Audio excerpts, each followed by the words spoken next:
Welcome to In Between Podcast, where we explore the crossroads of life's big decisions and share our personal experiences. In today's episode, we're diving into a hot topic, homeschooling versus public school. We'll be sharing the pros and cons of each, discussing how our own educational experiences shaped us, and what we envision for our children's schooling in the future. Let's get started. Welcome to In Between Podcast. We're your hosts, Sarah and Celeste. Today's episode, we're going to be talking about homeschooling versus public school.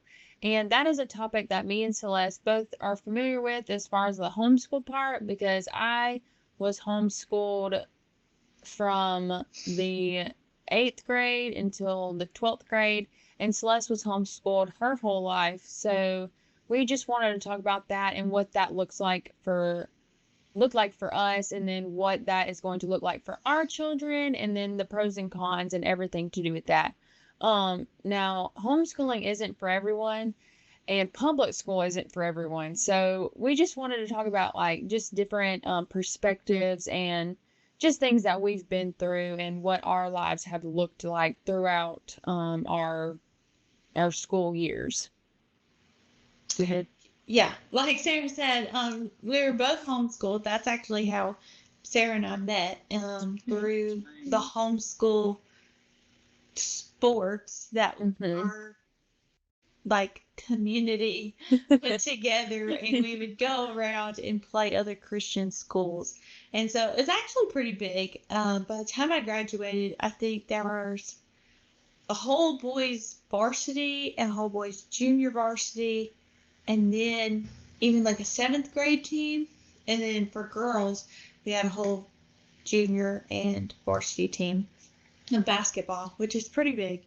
Because when you think about homeschool, you're like, okay, so like 10 kids get together and play Monopoly or something and then go home. No, there's actually a really big community, and I feel like a lot of it's getting bigger and bigger. Like everywhere that I hear, like, oh, we're taking our kids out, we're homeschooling them, we're doing this, and there's actually so many more resources. There's so many more resources now than when I started or when my parents started homeschooling us. I mean, that was back in, I would have started kindergarten in 2003. Yeah, I would have started kindergarten in 2003. And back then, you're homeschooling? What's the matter with your kids? Have they been tested for something? I don't know.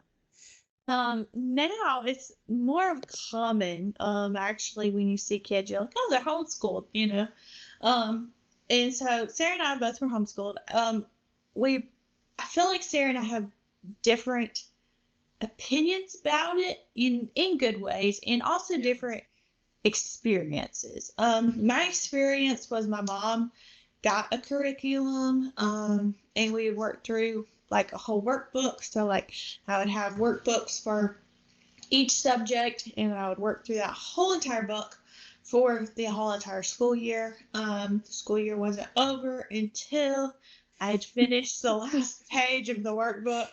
I did enjoy sometimes when she'd be like, oh, you don't have to finish the last 2 lessons because we did something fun for whatever.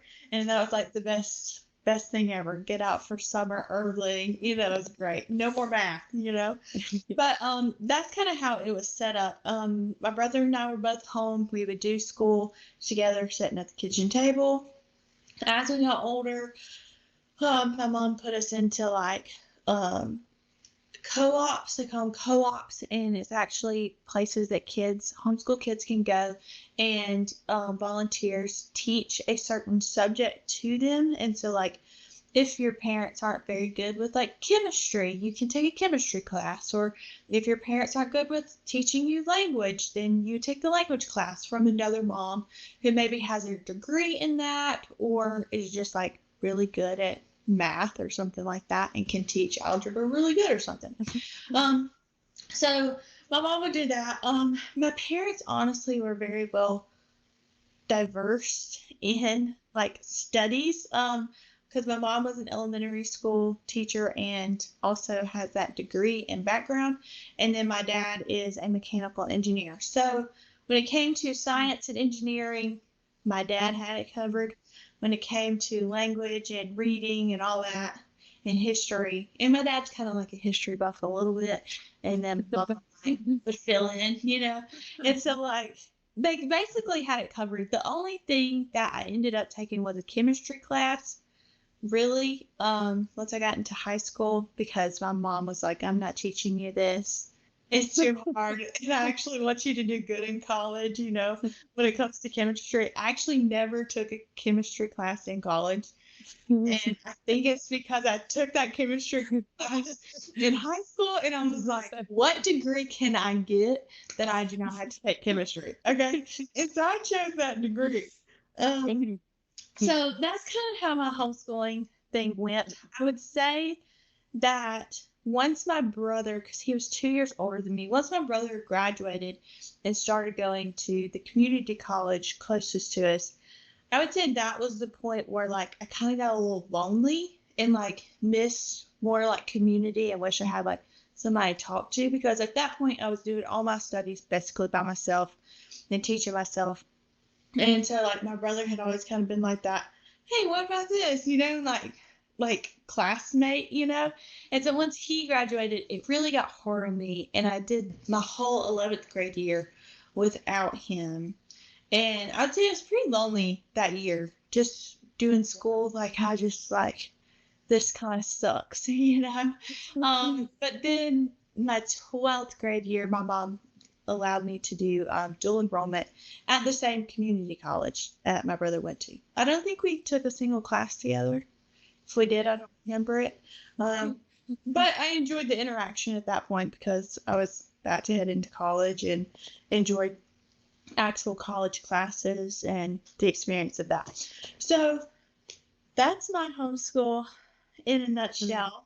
I enjoyed it. I really don't have anything negative to say about it, except that 11th grade year. And I could understand maybe as a like an only child, maybe it would be hard to be homeschooled, because my brother and I really were like this, doing school.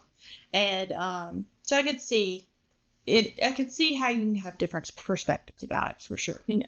Well, yeah, mine wasn't like that. I actually hated being homeschooled. And I didn't start homeschooling until I was in 8th grade. And it was because my sister wasn't enjoying school, and she was 2 years older than me, right? 2 years older, and she wasn't enjoying it, and so they were like, well, let's just homeschool them all. Let's just homeschool everybody. And I was like, no, like I enjoyed school and like making friends having friends, and then actually learning and like getting up to like the higher classes, because that's what I was like working my way up to, especially with math, because I love math. Okay. Mm-hmm. But no, they decided that the school system wasn't good, so they were going to homeschool us, and I was really upset about it. Like, I did not like that decision, but they gave me no choice. So that was kind of like a crappy part of it. Yeah. Kind of being forced into it, I guess, after going to public school, right? Yeah. And so I think if it would have started earlier, it wouldn't have been so much of a big deal. But since I was leaving my friends and stuff, so why would I want to? And that, I guess it wasn't as popular then to like be homeschooled and it'd be cool. Like, ooh, we get to stay home. Like, no, it was like, wow, like the homeschoolers. Right? I'm just kidding, but not really. So I was homeschooled, and like my parents, weren't like Celeste's parents, I don't guess, as far as like the knowing how to teach, which my dad was a science teacher, but like at that moment in our lives, he wasn't really like as hands-on as I guess whatever other people that decide to homeschool their children. And then my mom wasn't really a teacher either, because they were just, gave us the curriculum, like, here you go. And that's personally for me, like, I can't learn that way. I have to have a tutor or like a teacher to be teaching me things, because I can't, my brain just, I can't teach myself. That's my problem, I guess. I cannot force myself to learn and like make myself like teach. And I did do videos for math, but like they weren't it. I'd be like, what is, like, what? And Yeah. like the teacher, I mean, obviously it's a video, no one can help me, right? Yeah. And so, yeah, I guess just not having the teachers, not having we didn't do co-op either. Because I guess when we started, like, we didn't really know about co-op as far as like the learning part of it. And I probably didn't want to even like, I was so shy back then. I probably didn't want to, like do it. And I was already like hurt from the taking me out of school. And then you want me to go to another co-op? Like, what? Yeah. That doesn't make sense. Anyways. And so, I didn't get the education that I would have liked. It was not a good experience for me at all. As far as the learning part, like, I just, I guess our curriculum wasn't great. Videos horrible. But this is back in the day as well. So this was like, you did your year, but I've been out of high school for 10 years. So it was some, 2010. yes, it would have been around then. So yeah, we didn't have the curriculum. We didn't really have the good videos. And so I think it was just harder for me to learn that way. And I feel like my parents weren't there to like really help us and really teach us. Not to hate on my parents for that, but Yeah. I did kind of hold a lot of resentment over that for a long time. So I would encourage anyone that's not like a hands-on teacher and like gonna be there, not the greatest idea unless you do have the co-op and the teacher or the tutor or whatever. So yeah, but I did do sports, which was very nice as far as like the getting to meet other kids like me and like homeschool kids and stuff, which they're not all that bad. Celeste Celeste was one of them. Yeah. Yeah. But no, I played softball, basketball, and volleyball and tennis. So I played all the sports. So I got to meet a lot of cool people and cool kids and stuff. And so that was probably the highlight of the homeschool. Yeah. Was the sports. And like the community of like just hanging out with the other kids and stuff. But as far as the education, it was a 0, maybe a 1 out of 10. Just because I do not feel like we got a better education from homeschooling than I would have from school. Yeah. And I definitely took a real big toll on my college, like that. No, it was not a good idea. And for my, I'm not going to speak for my siblings, but I've talked to them and they kind of are on the same page as me as far as like the learning. Like we just did not get the learning and like the things that we needed to move on to like college or just life. Like we did not have that. And I feel like that's a huge part of your like school. You need school. Yeah. And you need to, learn in school. So Yeah. that was just my experience. And as far as like what I'm going to do as a parent, I'm kind of on the, I'm not sure what I want to do because I'm not obviously like, I do not know a lot of the school things. I don't know how to teach my child any of that stuff. So it would be really hard for me to homeschool and be hands-on. And I don't want to do them that injustice of what I got. Yeah. Yeah. Well, I think if you look at like the statistics, and I haven't looked at them in a while, but most people say that homeschoolers test better than public schoolers. But I do feel like that there is this this gap between like the high achievers of homeschoolers and then the kids who kind of get lost, and honestly, that really is on the parents. I, as a parent, you really want to set up your kids for success. And I think families say, oh, well, the school system is going to crap, so I'll just take them home. Like, I can teach them better than school then, right? Yeah. But like, in some ways, no, maybe it would be better for one kid, but maybe not for all three kids, or to take two kids and homeschool them and leave one kid in public school. We all learn differently, and we all have different learning styles. And as a parent, if you decide to be like a homeschool parent, you have to learn how your child learns. Yeah. And I mean, my mom, I think sometimes back, like, she was literally a saint. I think I was probably, the trial in her life that taught her patience. Because she had to teach me how to read. And I say that because, like, I'm dyslexic. Like, do you know how many hours we would sit down on the couch and she would tell me, no, read that again. No, read that again. And so, like I said, I think she had to have a lot of patience, but also she was very hands-on in helping me get there. And so, like, my mom could have gotten me tested and probably gotten me even more help with my dyslexia, but she felt like she could help me, and she did. I mean, she really did. And once I got into college, I wondered, like, should I go get tested? I would get more time on tests and stuff like that.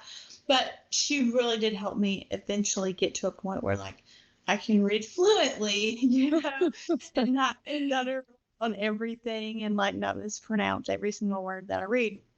Like, my mom had a lot of patience and a lot of hands-on work with me in helping me achieve the things I needed to achieve with my dyslexia. And so, like, she taught me a completely different way than she taught my brother. I mean, day and night difference.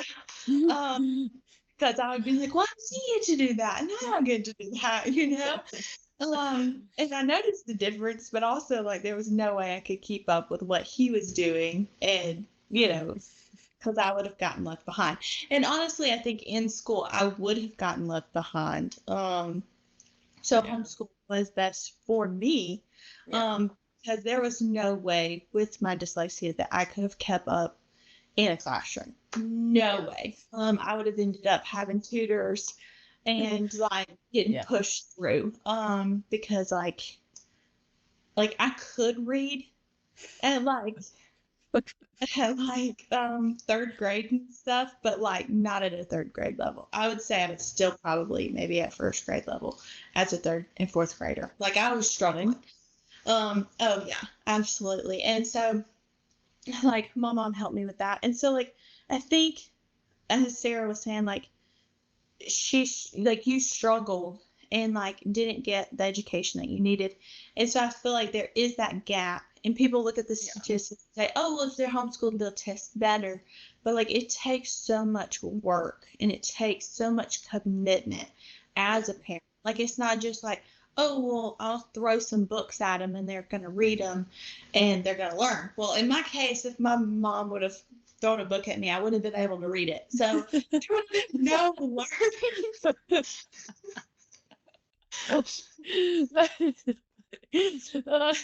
We want to give a big shout out to Celeste's mom for everything that she's taught her and how to read. Yeah, for real. Because I wouldn't have been able to read anything and learn anything because I really could not read. So, with that being said, homeschooling is not for everybody, and public school is not for everybody. I do feel like I flourished more in the homeschool. One thing that you said was that you didn't really get a choice. Eighth grade, and you didn't get a choice. My parents chose homeschooling for us at a young age, and then I can't really remember what grade it was, but every year they asked, at starting at a certain grade, if we wanted to go to school. And each year I was like, why would I want to do that? Because I get done with school at 12 o'clock. Like my friends are getting off the bus at like 4, Yeah. chilling outside Yeah. like for like 3-4 hours. So that just made no sense to me of like why I'd want to. And plus I had friends. I think if I didn't have friends and like didn't have that interaction, I think I would have gone to school because friends were really important to me, especially as I got into my teenage years. And I wanted that interaction a lot. And so sports allowed me to have that. And that's why most parents choose co-ops too, if maybe your kids aren't into sports, to allow them that social interaction. And I think that's very important. So we made a list of pros and cons of what Sarah and I thought were pros and cons of homeschool versus public school. So I'm going to read homeschool and then I'm going to read public school. So homeschool pros are parent involvement and controlled curriculum. A lot of people, that I grew up with, like I heard like, oh, like we get to be involved in what our kids are learning, and like we get to be that person who teaches them very intricate, like social issues, like, puberty and like dating and that sort of thing. And so like parents wanted to be very involved in that and not allow the world to really shape that. So the cons for homeschool was maybe more isolated. I do feel like you can get stuck in your room and watch the videos or just be reading in the books and not have that interaction that you really do need, especially in the teenage years. And then the second con for homeschool is not seeing the other side of opinions. So like controlled curriculum, you only see like the Christian side. And in public school, you see more like the evolution side. And I think Sarah and I both were talking about like, can homeschool be too protected? Like, can you protect your kids too much? And so like, do they ever learn about that other side or that other opinion that the world might have? Yeah, I think that can be filtered as far as like you don't have to tell them like literally everything in deep detail of like what the world is like. But I do think that being too being too sheltered is definitely can be an issue, because if you're only keeping them at home from like kindergarten till 12th grade, and they'll get to go to co-op or whatever, but they're not like experiencing like what the world is actually like. I think that can really hinder like just your success in the world, because like it's not going to be like that. And then you don't want to go out there and be like, oh, like what is that? Like that seems kind of, they're having a good time. Like why haven't I experienced this? And you can be totally blind to like the actual evil that's out there, right? And if we don't teach that in our homes or like in our homeschool, like it needs to be taught at least by you. Like I would suggest, the parent like teaching those things rather than them learning it from the outside world, even after 12th grade, because I think that's when you're at a vulnerable place is when you're graduated, because you're confused because you don't know what to do. Like you don't know what degree you want, or you don't know if you're going to college or going to work. And so it's a bunch of questions that going on. And like, if you don't know what to expect from the world's point of view, like it could really mess you up. Yeah. And so I think it's good to have not so much shelter if you're being homeschooled, and like let your kids experience things, not necessarily the bad things, but just like show them what the world's actually like, with also keeping a firm foundation. Yeah. Well, I think one area, like if you just like pick something, it's like science. Okay. Like if you are homeschooled and you're a Christian, you're going to pick a Christian curriculum that teaches God created the world and how it all came to be. Well, in public school, it's all about evolution. and Darwinism and that sort of thing. And so, like, as a parent, you need to show them both sides, because once they get into college, it's not going to be about creation unless maybe they go to like all Christian college. But it's going to be about evolution. And even once I made it into college, like, I was kind of shocked about how much it is about evolution and like how much they like reference Darwinism and stuff like that. And like, my parents did tell me about that stuff, and like, actually, I think there was even a time where like we studied like Darwinism and like what its belief system was and that sort of thing, and like how evolution all came to be. And I think my parents tried to show both sides, and then really put that firm foundation, like, God's way is the way, but this is what the world says. And like, I mean, you can use that in any stance of like what you're teaching your kids. I mean, not just science, but like seeing those both sides, and then your parents say this is the way the world is. Then once you actually get into it, you're like, wow, it really is all about Darwinism. Like, it's a little shocking that it's this much, and it's like in your face all the time. But like, I'm thankful that my parents gave me both sides and actually knew what the public school had taught. And then I was taught the right way also. And so like, that gave me even more of a firm foundation once I made it into college and learning in these different classes, because I did know both sides. Yeah. I agree with you on that. I think it is just important to just teach both like your parents did, and then like, obviously God's way, right? God's creation.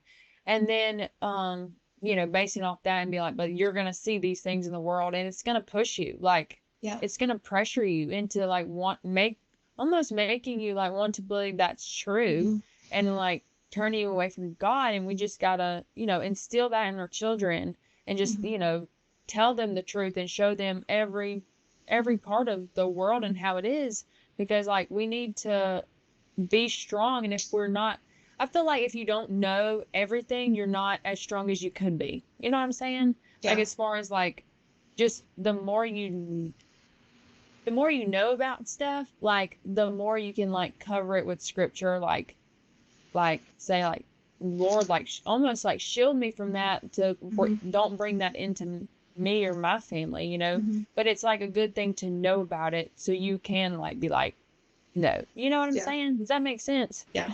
Well, I mean, you can be prepared for the attack, like, that's the words. If you don't know the world's point of view on something, but all you know is God's view, which is the right view, and that's a great view to have and like understand.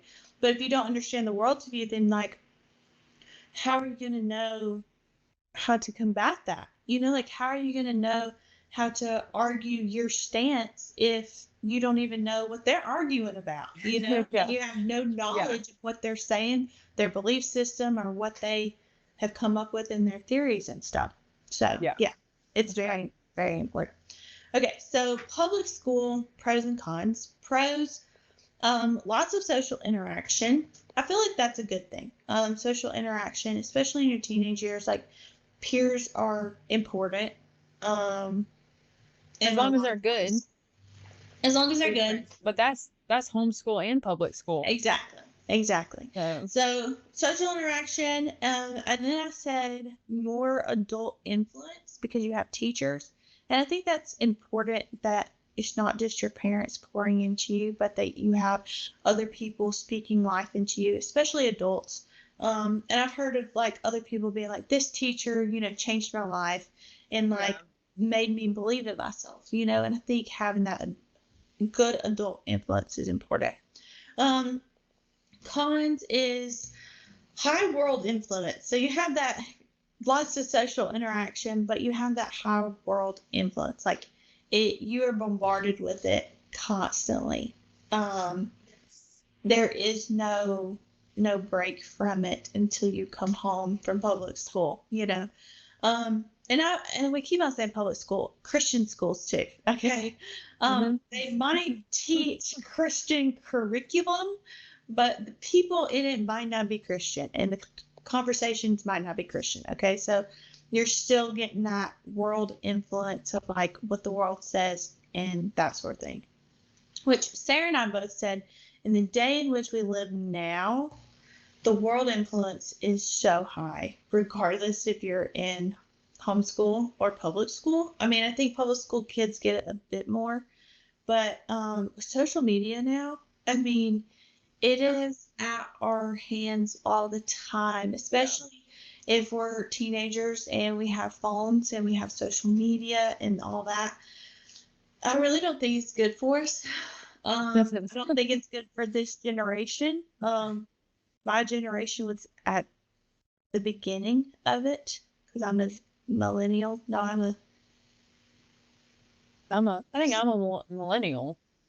I'm a You're or something like that. You're I'm a what? I'm in the middle, so I'm like a zillennial or something. A Gen Z and a millennial? Yeah. Like you're a mix? Yeah, I'm a mixture. Like, so at the beginning of my freshman high school year, it's when Instagram came to be. So like Facebook was a thing, but then Instagram was a thing.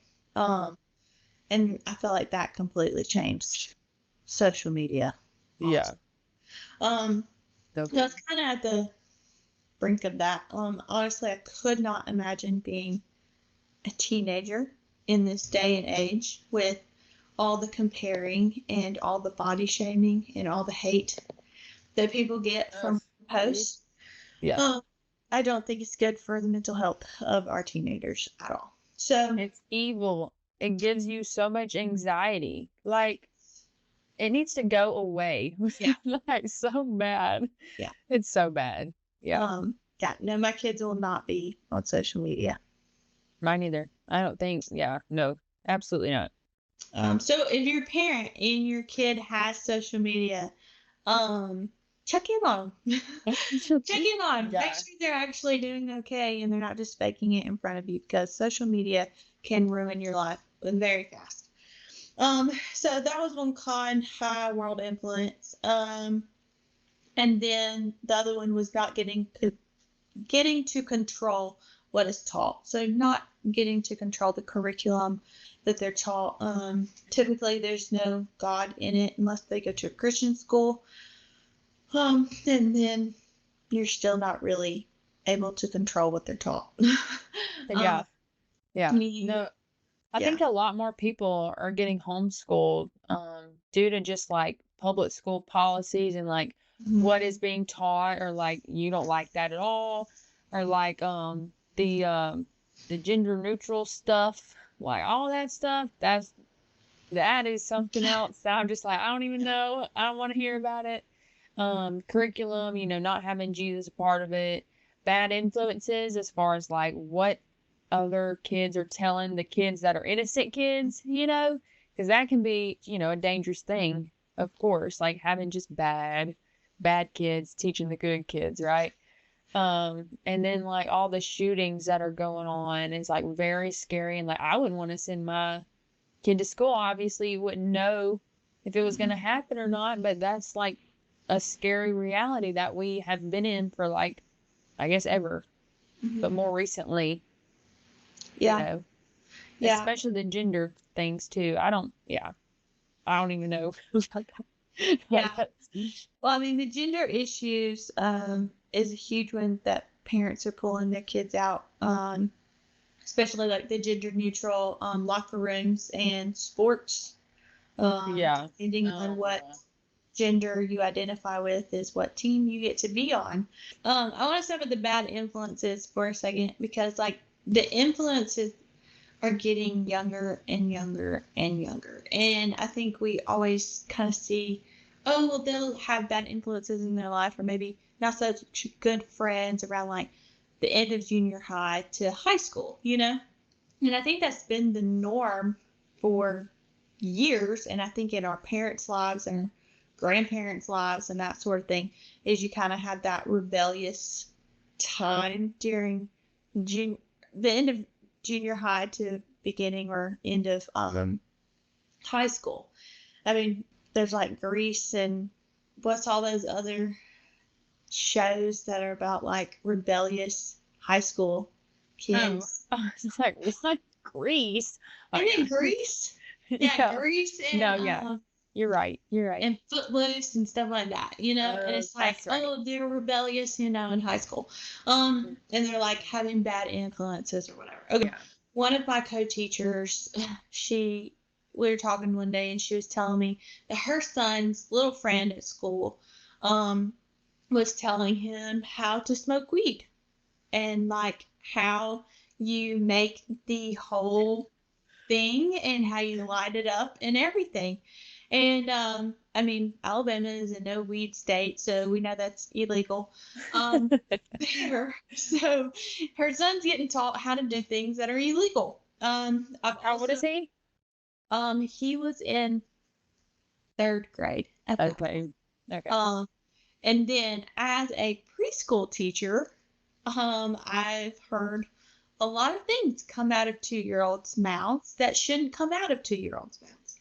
And their cuss words and their other things that you're like, how do you know this at such a young age? And then they're around the other 2-year-olds that are innocent and that don't know anything about certain things, and it gets spread. No matter how hard you try as a teacher, you're like, we're not going to talk about that. And it's like, but we're talking about it, And so it gets younger and younger and younger, especially like the cuss words. Like, I mean, some families don't care about that, but like when you see a 2-year-old saying F you, you're like, something's wrong with our society. And it's getting younger and younger. Yeah. And that's why a lot of teachers are leaving. I mean, teachers really can't control classrooms anymore because of the way that kids are acting. And I mean, in the big picture, our society is really struggling and failing a lot of kids. And I think the public school system is just like falling apart due to the society that we live in. And it's a lot of teachers, good teachers, that are leaving, making the school system even worse for our kids because they can't even find teachers. They're finding people who just have 4-year degrees, and then they're sticking them in a classroom, and they have no idea how to teach. Instead, they're just babysitting a classroom. So that's happening a lot in our school system. And like Sarah and I both said, like, public school is not for everyone. Homeschool is not for everyone. And so as a parent, like, whatever you choose it with God and choose it for God. And you say, like, well, how am I supposed to do that? Pray about it. Talk to your kid about it, depending on the age that they are.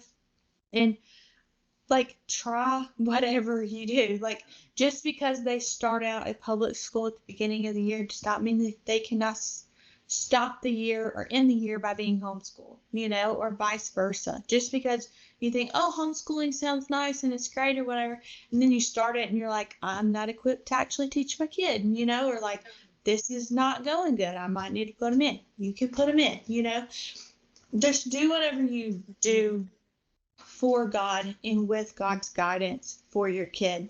But one other thing is to be a good firm foundation at home regardless. And Sarah's the one who brought that up.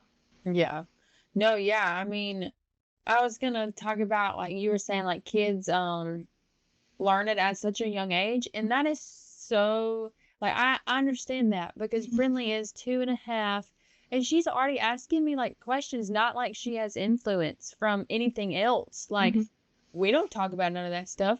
But, like, from her asking me questions, I'm just like, I'm telling her what it is. Like, even, like, the things that don't even, like, matter as much. But, like, she is so curious.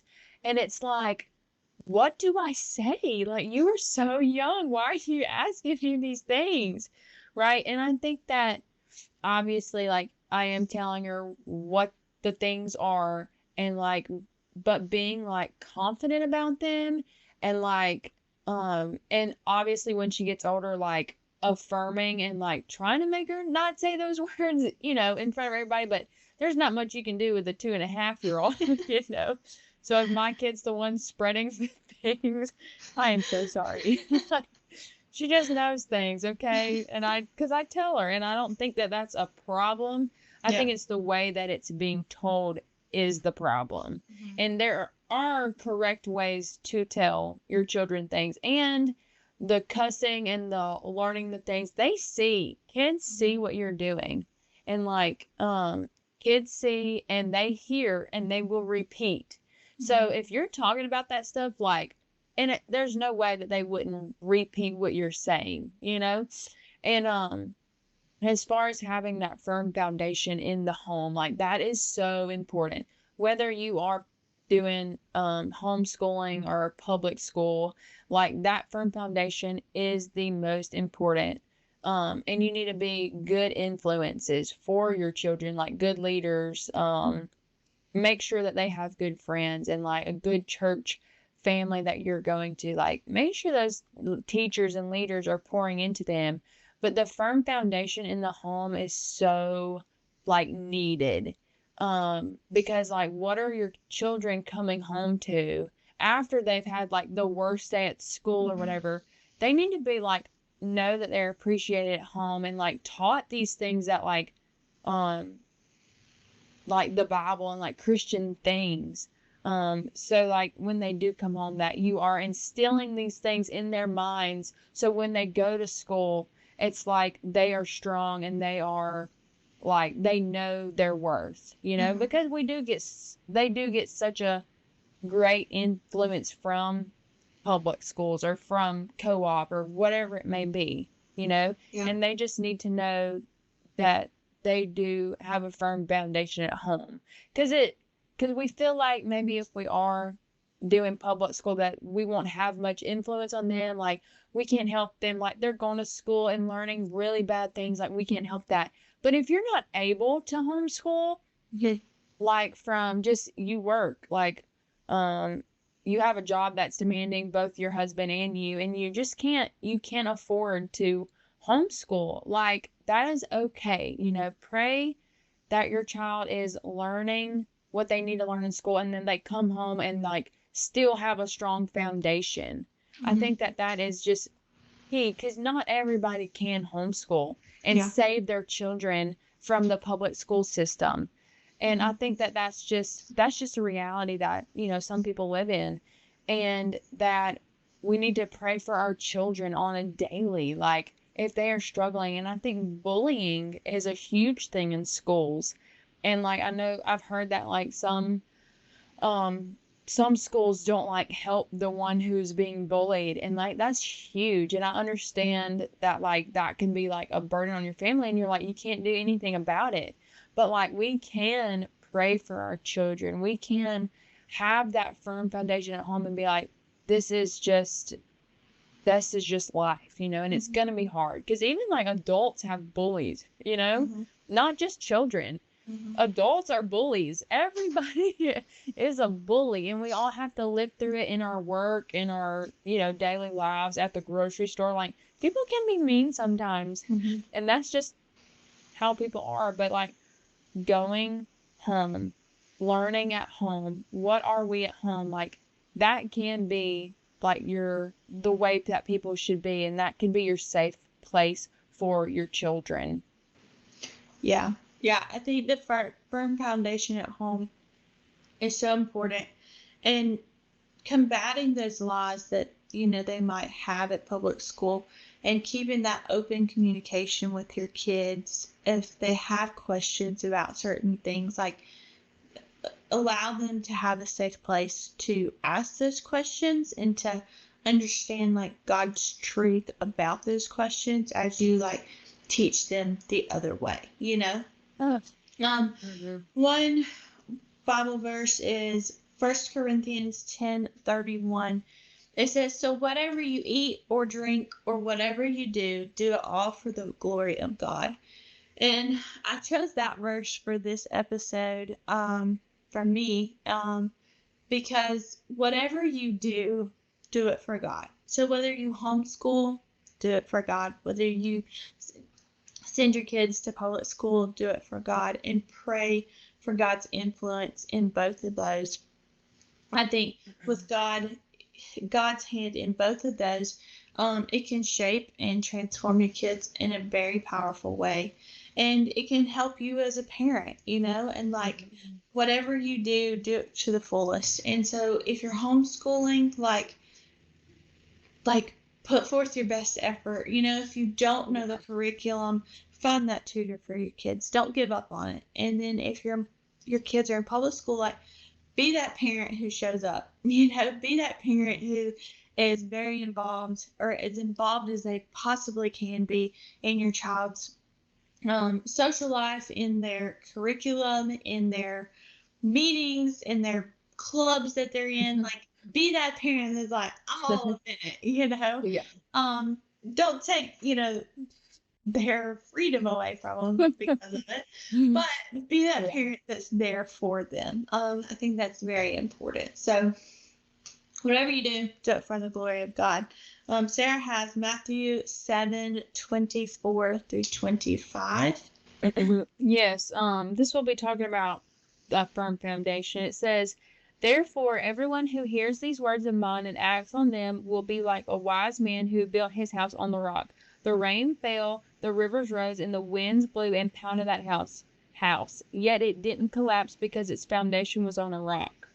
And that's how our foundation should be. It should be like a rock, so that no matter what falls, the rain, the rivers rising, the winds blew and pounded on that house. Like, we are that house, right? We do not need to be broken down because of the school system, right? Because it is corrupt. The world is corrupt. The world is pounding us down, like just burying us in the ground. But no, God is with us, right? We need to know that and pray that we can just rise up and be that firm foundation for our children that are coming up in this next generation. And as far as like them learning early, like our children are meant for this time because God has given us our children for this time. It's no accident. Like how we were raised for our time. Like, our children are the way that they're supposed to be, in the sense of like God is with them through this time and will be with them through the time of their lives because of how it's meant to be. You know what I'm saying? And like, I don't think that it's an accident or it's like not the way that it should be. You know what I'm saying? Yeah. And like, our children are meant there. I think they're so smart. Well, my Brinley is so smart, I mean, we don't know about Shepherd yet, but like Brinley is so smart, and she is just like meant to be a light for this time. And that's what we are presenting in the home for her, is a firm foundation of Jesus, and like showing her these things, rather if she's going to school or if she's not going to school. I just think that it is so important for us to instill this in our children at an early age, not like brainwashing them or anything, just showing them what life in the life of Jesus is like. And when I'm trying to say, as far as like our children are like meant to be in this time, like, it's not, I think that the world is evolving so quickly, as far as like the social media being brought like at the teenagers of our lives, and it's like here in their lives, like it's already like done so many things, and our children are so smart for the reason of like just them being brought up in the time of the social media and like just media in itself. And I think it's just gonna like just go up from here, like fast paced from here. And so I think that the way that they're learning is just, I don't know how to explain it. It's just how it's meant to be. Yeah. Yeah. Yeah. I mean, our kids were made for the here and now. Like, I mean, God put them on this earth for a purpose at this time, and God has called them to a certain purpose for this time in this generation.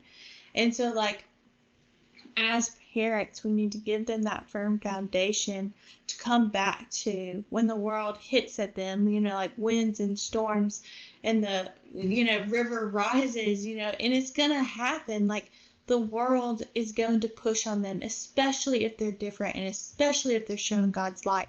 they're going to be bombarded with so much stuff, and we have to give them that firm foundation and that safe place to come back to, whether they're homeschooled or whether they're in public school. It doesn't matter. And so, as parents, let's make sure that we're praying for that and that we're doing that the best that we can. And I mean, Sarah and I are at the very beginning of motherhood and starting to prepare. I mean, we got a couple of years. Sarah's a little bit closer to me, but prepare for them to go to school or to be homeschooled. And so we can start that now, start that process of like instilling Jesus in their hearts, and in their minds, that Jesus loves them no matter what anybody says, that they're perfect because God made them the way that they are. And one thing I love about my church, and then we'll end this episode, but is in the preschool classroom, they hand around a mirror to the kids, and we sing a song of like, God loves Sarah, and God made Sarah just this way, and God loves her every day. And so like they get to look at it themselves, and like, as a 2-year-old, they're like, I'm perfect, they don't see the flaws, but it instills in them that like God made them the way that they are. God does not make mistakes. And so we can instill that in them, because society is really trying to break down identity, and break down our children's identity of who they are when it comes to gender or anything else. And so, like, we need to instill that in them now, and it's so important. And so, whether you're deciding on homeschooling, public school, Sarah and I both have, I think, different opinions about it, different ideas of, like, how it went for us. And as a parent, like, if you're on the fence about one or the other, go talk to people who's been homeschooled. Go talk to other people who's gone to public school and it actually wasn't a good experience for them, because you might have had a great experience in public school, And so, like, talk to other people, talk about their experiences, and then don't be scared to change your mind. It might not be what you think it's going to be either way. So, always go back to referring to God of like what He wants for you and your children, and like how He wants them to be raised. So I think this episode has been so long, but we've had a good time talking about homeschool versus public school, and we'd love to know any advice or any notes that you have on public school or homeschooling. Maybe you were in both, or maybe you were homeschooled your whole life like me, or you went to public school like Sarah for your whole life. So whatever it is, let us know your experiences, and if you have any ideas about it, and maybe even what you plan to do for your own kids. So yeah. All right. Well, thanks for listening, and we will see you next Monday at 4 p.m. Thank you for joining us on this episode of In Between Podcast. We hope our conversation on homeschooling versus public school gave you some helpful insights. At the end of the day, our conclusion is clear. No matter what educational path you choose for your family, it's essential to have a firm foundation at home. Be that light, whether at home, in school, or in the world, because the values and love you instill in your children will guide them no matter where they go. Thanks for listening, and we'll see you next time. Keep shining bright.